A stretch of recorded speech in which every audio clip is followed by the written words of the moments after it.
الإسلام دينا. وقال النبي صلى الله عليه وسلم: من أراد الحج فليتعجل. أحبابي في الله، كما تعرفون أنتم أن هذه الأيام المباركة أيام الحج. قال الله عز وجل: الحج أشهر معلومات، شوال وذو القعدة وذو الحجة. هذه الشهور للحج. الحج فرض على من استطاع إلى بيت الله سبيلا. قال الله تعالى في كتاب العزيز: ولله على الناس حج البيت من استطاع إليه سبيلا ومن كفر فإن الله غني عن العالمين. وقال رسولنا صلى الله عليه وسلم: من أراد الحج فليتعجل. ونحن في هذا الزمن نؤخر الحج للنكاح. نقول: عندنا 3 أولاد وعندنا 3 بنات، أولا نحن نزوجهم ثم نذهب إلى بيت الله ونحج. وقال النبي صلى الله عليه وسلم في رواية ما معناه: الحج قبل النكاح، الحج قبل النكاح، قبل نكاحنا، ونحن نؤخر الحج قبل نكاح أولادنا وبناتنا. فعلينا أن نستغفر الله عز وجل ونتوب إلى الله ونؤدي فريضة الله، فريضة الحج. هذا الحج يكمل ديننا، يكمل إسلامنا. الله عز وجل قد أكمل الدين في يوم عرفة، في يوم عرفة بعد صلاة العصر. الله عز وجل أنزل هذه الآية المباركة: اليوم أكملت لكم دينكم وأتممت عليكم نعمتي ورضيت لكم الإسلام دينا.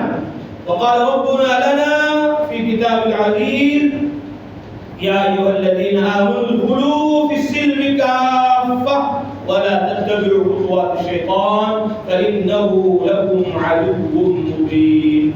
فعلينا أن ننوي ونعزم ونستعد ونجهز نفوسنا لهذا الفرض المبارك. الحج أشهر معلومات، فمن فرض فيهن الحج فلا رفث ولا فسوق ولا جدال في الحج.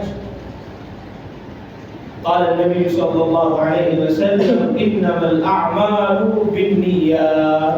وقال ربنا في كتابه: ومن أراد الآخرة وسعى لها سعيها فلذا علينا أن نسعى لهذا الفرض المبارك كما سعى الأنبياء عليهم الصلاة والتسليمات، كما سعى الصحابة رضوان الله تعالى عليهم أجمعين. كل الأنبياء حجوا بيت الله، والملائكة حجوا بيت الله، والصحابة حجوا بيت الله، والتابعين وتبع التابعين والعلماء والصلحاء الفقهاء والمحدثون قد حجوا بيت الله.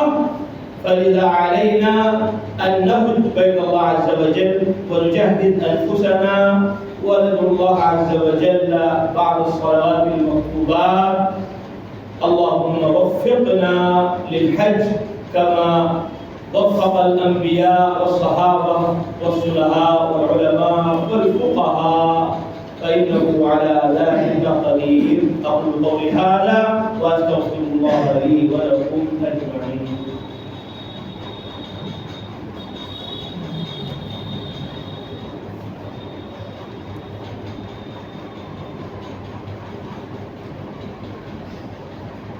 نحمده ونستعينه ونستغفره ونؤمن به ونتوكل عليه، ونعوذ بالله من شرور أنفسنا ومن سيئات أعمالنا. من يهده الله فلا مضل له ومن يضلل فلا هادي له. ونشهد أن لا إله إلا الله وحده لا شريك له، ونشهد أن سيدنا ونبينا ومولانا محمدا عبده ورسوله. أما بعد، فأعوذ بالله من الشيطان الرجيم. بسم الله الرحمن الرحيم. لقد كان لكم في رسول الله الله أسوة حسنة. وقال تعالى: والسابقون الأولون من المهاجرين والأنصار والذين اتبعوهم بإحسان رضي الله عنهم ورضوا عنه.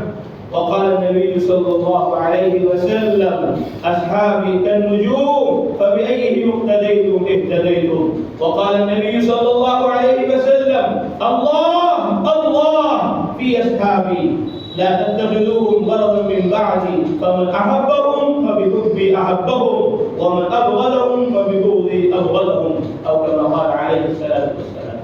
أيها المسلمون، كما تعرفون أنتم أن هذا الدين والإسلام وصل إلينا بجهد سيد الأنام رسولنا ونبينا محمد صلى الله عليه وسلم.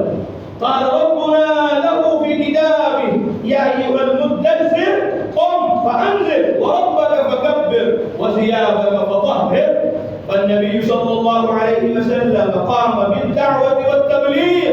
قال ربنا له: يا أيها الرسول بلغ ما أنزل إليك من ربك وإن لم تفعل فما بلغت رسالته.